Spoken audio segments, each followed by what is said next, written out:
Hey guys, Logan Hicks here. So today we're going to talk about an interesting topic of mine, something I've been doing research on for the better part of about 10 years now, but that's gender equality. Specifically in this section we're going to talk about a major trending topic right now, which is gender pay. So there's a lot of fallacies out there.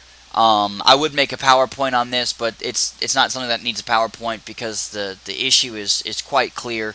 The data and the evidence has already been pre-published by some of the largest institutes in the country, if not the world, as well as major discrimination research studies have been done by the BIGI Institute, as well as University of Missouri and other universities. And the evidence is quite clear that men face discrimination in over 91 countries, the U.S. including it, major discrimination. Department of Labor has actively published in 2014-2015 time frame a substantial labor research study covering over, I do believe it was over 200 million Americans. The average active population now is about 368 million, if I'm not mistaken. So over 2/3 of the population, and the data was quite conclusive, which is to understand pay, you have to understand labor. And to understand labor, you have to understand skill mastery. And to understand skill mastery, you have to understand skill acquisition. So this is how the process works. The average person, according to the research data, the average male starts working in around the 15 age time frame. Women, they start working somewhere between 18 and 22. That's statistical averages. So that's a 3 to 7 year difference in experience. That's the difference there. Now, when it comes down to skill mastery, according to multiple studies, multiple universities, multiple organizations, the road to mastery requires 10,000 hours. That's just common knowledge. It takes 10,000 hours to master one skill. Now, to understand what that translates to, you have to understand what time translates to. You have 168 hours a week.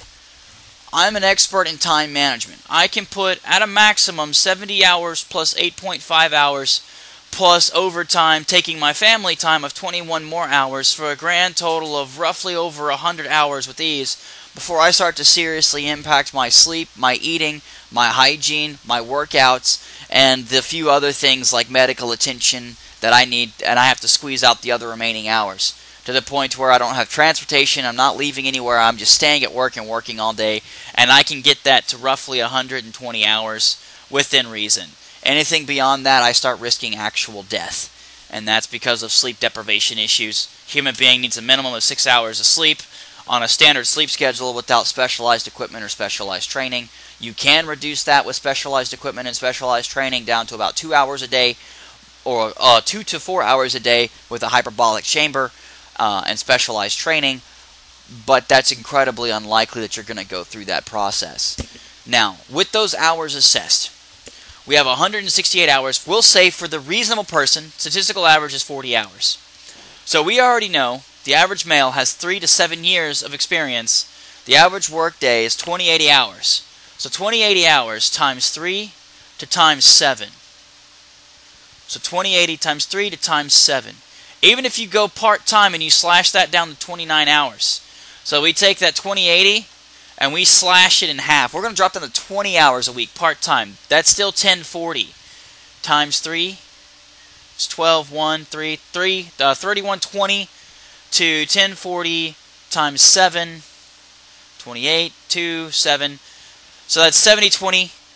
So it's 3120 hours to 7280 hours of advantage coming out the door towards skill mastery. Whether that skill is just basic showing up on time, basic time management, basic tasks, following instructions, working cash registers, dealing with sales, whatever that case may be, those hours are a substantial competitive advantage.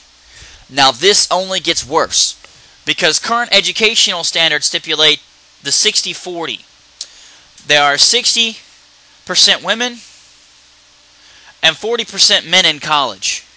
There are 368 million Americans, 200 million were assessed, which means 160 million to 140 million.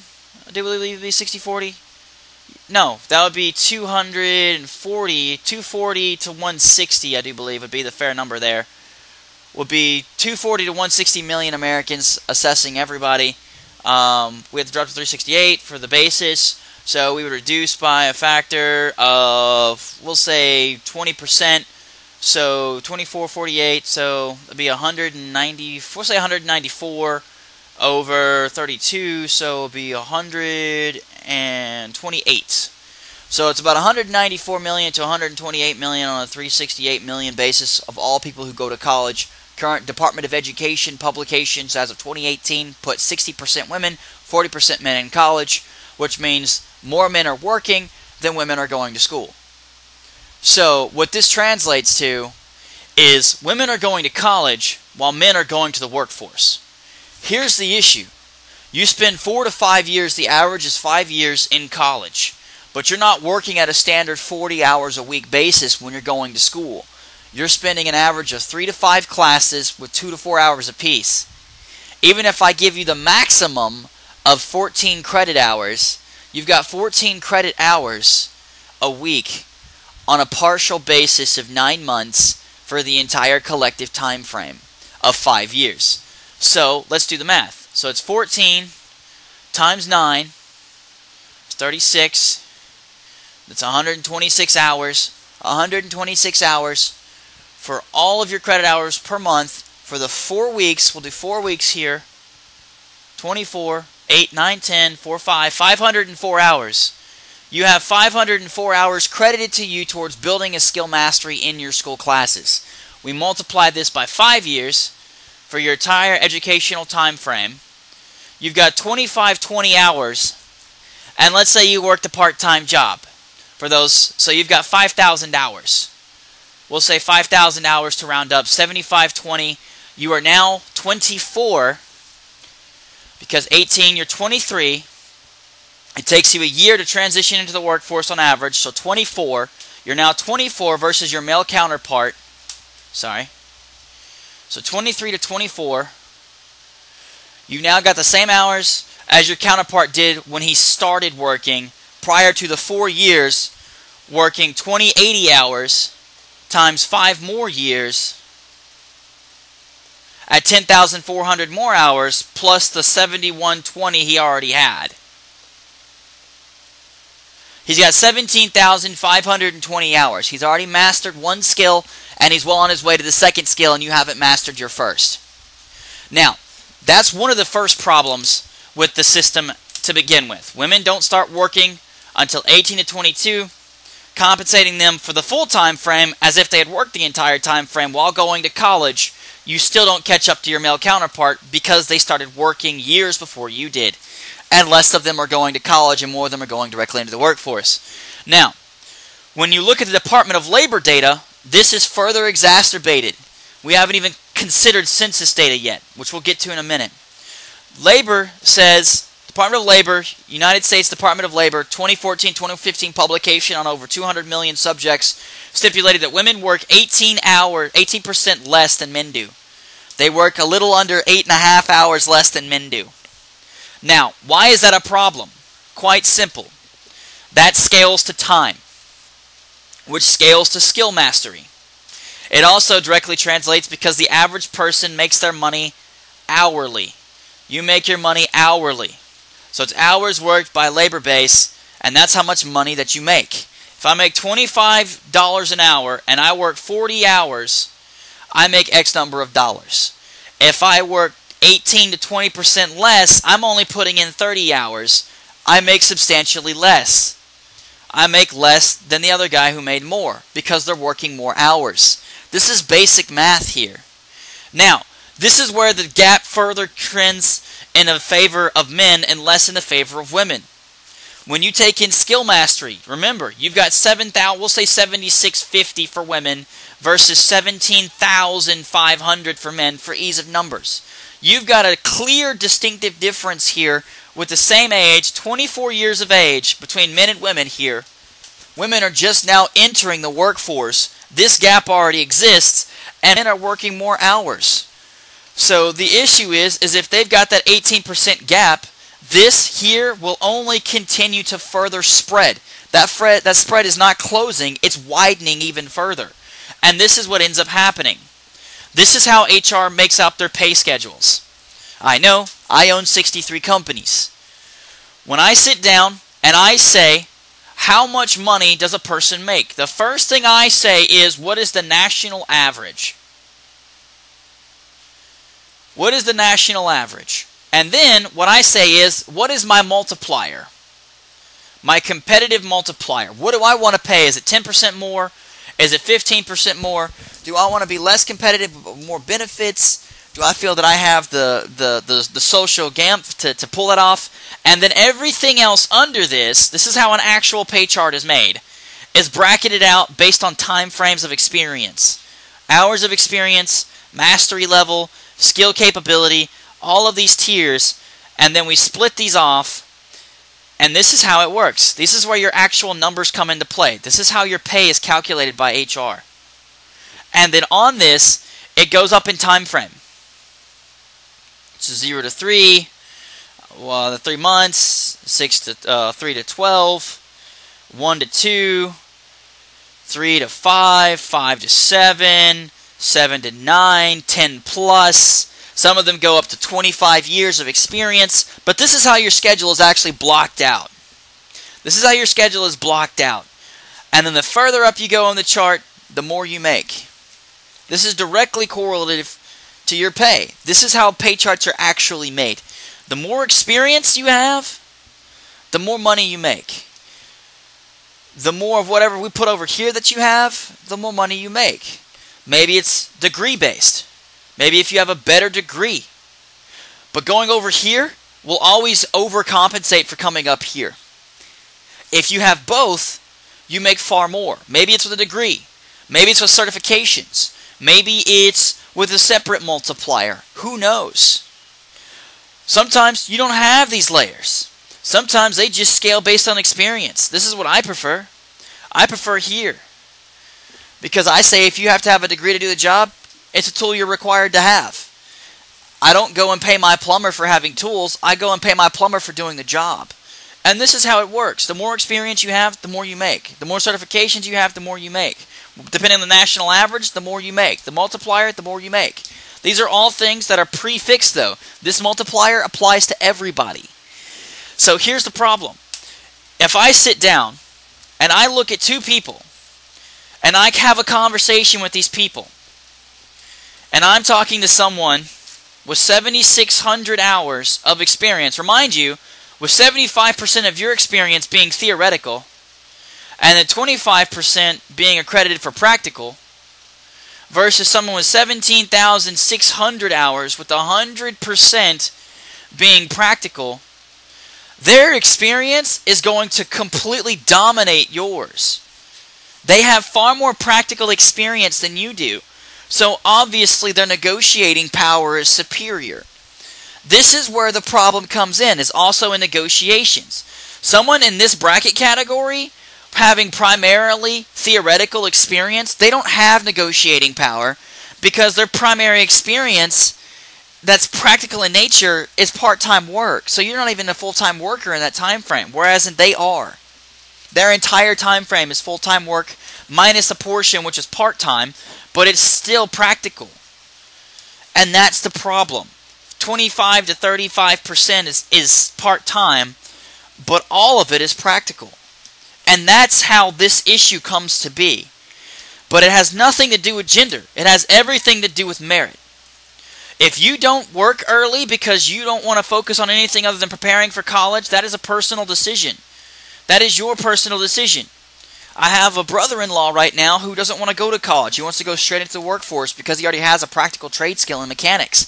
I disagree with that. I think that he'd be better off as a mechanical engineer. And long-term earning, he might, unless he opens his own mechanic shop, and in which case he'll absolutely vastly outperform an average mechanical engineer by a landslide. And that's because mechanics that own their own mechanic shop make 6 figures. Most mechanical engineers barely clear 95.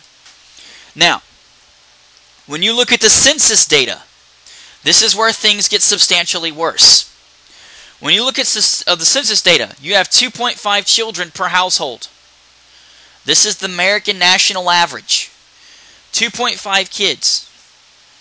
If you've ever had a child, like I do, I've got my second coming now, you openly understand and realize that when you have a kid, you have to get daycare. You have to have child care. You have to realize you have to have this. It's not something you can just leave an infant somewhere. You can't park an infant somewhere. The issue is the average child care facility is 6 to 18 months behind with the waiting list. And the cost is astronomical. It's $1,500 to I've seen as high as $5,000+ a month. Infant child care is incredibly expensive. Incredibly expensive. So then you have to make a financial decision. In most cases, the overwhelming 90+% of cases, they have to make a financial decision, which is which parent stays home. Which breaks down to a very simple conversation. This parent has $17,600. This parent has 7,600 years of work, 7,600 hours of work experience. This parent is making substantially less. This parent is making substantially more. Not because of sexism, not because of racism, but because of sheer raw data, sheer raw statistics, and sheer raw practical experience, which they worked for by working a lot earlier age. And that's just the way it is. Now, does that apply to all women? No. Does that apply to all men? No. But the national averages put young men starting work far, far earlier than women do, by years. And that gives a huge competitive advantage later. And your college does not nullify that because your college doesn't rack up the hours appropriately. And that's unfortunate, but that's the reality. Now, with all of that being said, when you look at this from a sheer raw perspective, if you are making less money and you're making more money, financially it makes more sense for this parent to work and this parent to stay home.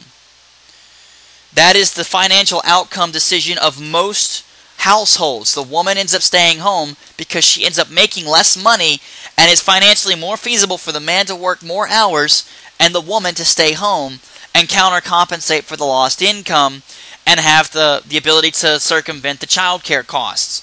Now, even if you wait 2.5 years to 3 years to get on that waiting list, even if it opens at 2 years, you have to wait 6 months. So 2.5 years times 2 kids, it's 5 years. You just lost 5 more years of time. Your partner has gained 2080 times 5 more years of experience. So he's got 44, was it 4 and 10? 10,440 more on top of the 17,600. He now has, what is that, 22,000 hours of mastery versus you're still 7,600. You're now 29.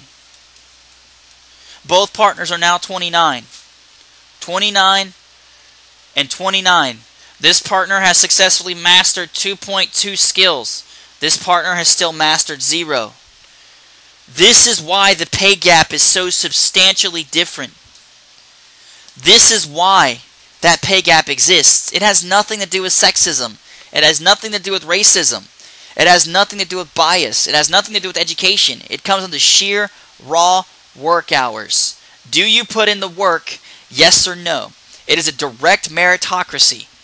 And unfortunately for women, because of the fact that they choose not to work early on in their earlier stages of life, it comes back to haunt them. Because they choose to work part-time and go to college full-time and not focus on their career, it hurts them. Because they have not focused on their career their entire collective adult lives, young adult lives, and it comes down to choosing who stays home and who doesn't. Financially, it's in the best interest of the male to stay and keep working while the female stays home. That is unfortunate, but that is the consequences of not making the proper decisions and putting your career first. That is also why we do not have the same issues as Japan, who now has issues having children. They have issues with having children to the point where they are paying people to have kids. That is a substantial issue, but that is because both sides are pushing towards having children, having a career over having children. Whereas in the US, one side sacrifices the career to have the kids, which is a great thing. It's not a negative annotation.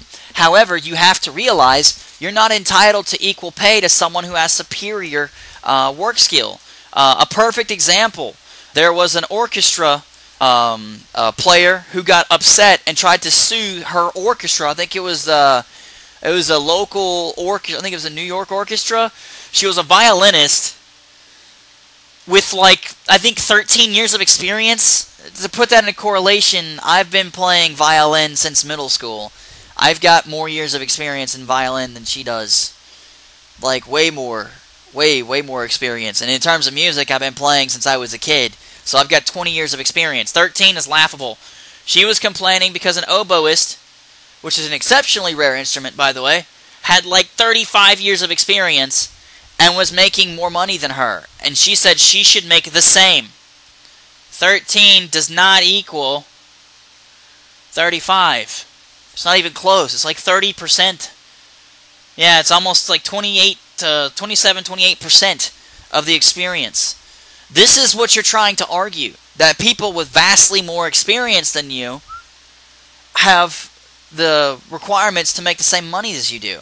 That would be like a junior walking up to a senior and saying, I'm entitled to the same pay as you. And we all laugh because it's just ridiculous. But this is the situation that we find ourselves in on a regular basis.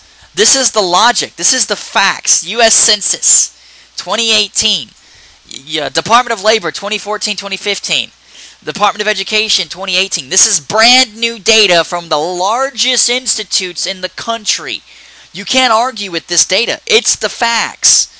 And to even begin to fathom why people believe against all facts, against all odds, that the pay gap exists because of sexism when HR is statistically ran by women and that it's men that's doing it is beyond ludicrous. It's beyond ludicrous. Most executives don't even know what their employees make. I don't know what my guys make. Not all of them know. Because I outsource that. I let recruiters deal with that. I dictate a pay range. It's like, this is what we're willing to pay. Here's the cap. Tell us what they're asking for. Whatever they ask for is whatever they get. Now, for us, we do things a little bit differently. That's what I do when I'm at a regular location. When I'm working with my companies, I'm pretty simple. I say, here's the national average. And I show them on PayScale, on, I don't know, like Indeed, whatever the sourcing is that they want to use, and I say, here's X. This is how much you make nationally. We pay 10% above market. Here's our benefits. What do you want to make? And then we negotiate. Every employee, exact same process. That's how I do it with my people, not how I do it at my work locations when I'm like W-2 or something. Those companies do it differently than I do, and I don't necessarily agree with it because I don't necessarily think that you're getting the most out of your employees when you do it the other way. But that's not my monkeys, not my circus. But this is the real truth. This is the real reality. This is why. And if you continue to demand equal pay, you're going to make equal pay if you work equal hours. So you're not really getting anything. That new law that just passed that says you have to pay women the same, yeah, sure. But we already do that. That's nothing. That's just a soundbite politicians pass to make you feel good. It didn't make a difference because it's already the same pay. Because it's the same chart. And if you're on the same chart pulling from the same data, these systems automatically feed themselves this information. We don't manually interface with it. It's a database system with a back-end server tied to a job category with your years of experience manually entered initially, and then it automatically tracks it and increments it annually or daily. And so you're not getting you're not getting anything unique. It's flagging and saying, hey, yeah, this person's entitled to a new pay raise because they just cleared the year 5 category. Now they're in the bracket 7 category. Okay, great. That's awesome. Automatically generate the email and let them know. Automatically, not manually. We don't deal with it. When you have 100,000 employees, do you think HR is really sitting there and watching every single one of the payroll systems manually? No. They're watching based on hours entered. And if the hours exceed a threshold, then they say something to the manager. Otherwise, they never blink twice. How do you think an employee can go 20 plus years while doing timesheet fraud and never get caught? Because until someone actually says something, no one's looking at it. But that's how the system works. You're not discriminated based on the fact that you're a woman. You're not discriminated based on anything other than your merit. And if you don't put in the hours, you don't get the pay. It's that simple. Do you think it would be fair? Ask yourself this question. Do you think it would be fair if I paid your colleagues 18% more than they earned simply because they're a man? Ask yourself that. Do you think it would be fair if I paid a man 18% more for 30 hours of work instead of 40 hours of work? The obvious answer is no. No, it would not be fair.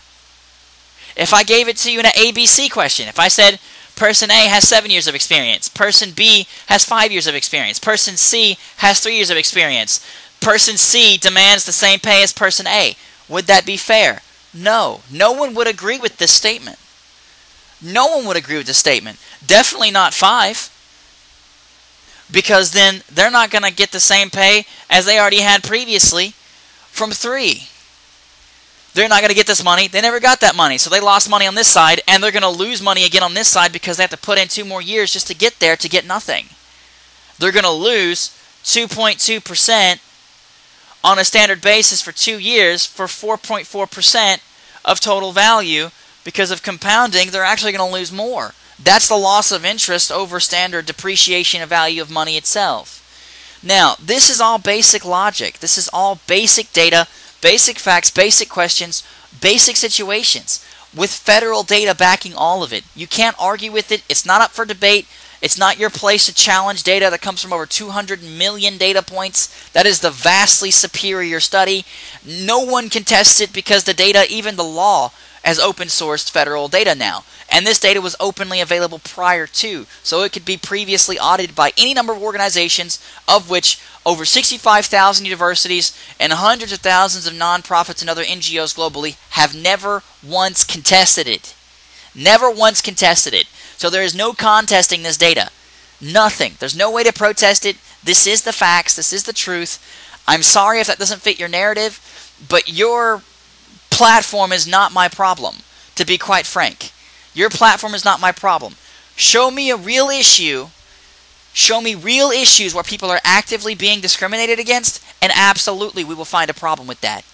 But until you can show me that, where a woman is actively being told, no, you're not going to make as much as a man because I said so, there's no problem here. Everything is as it should be.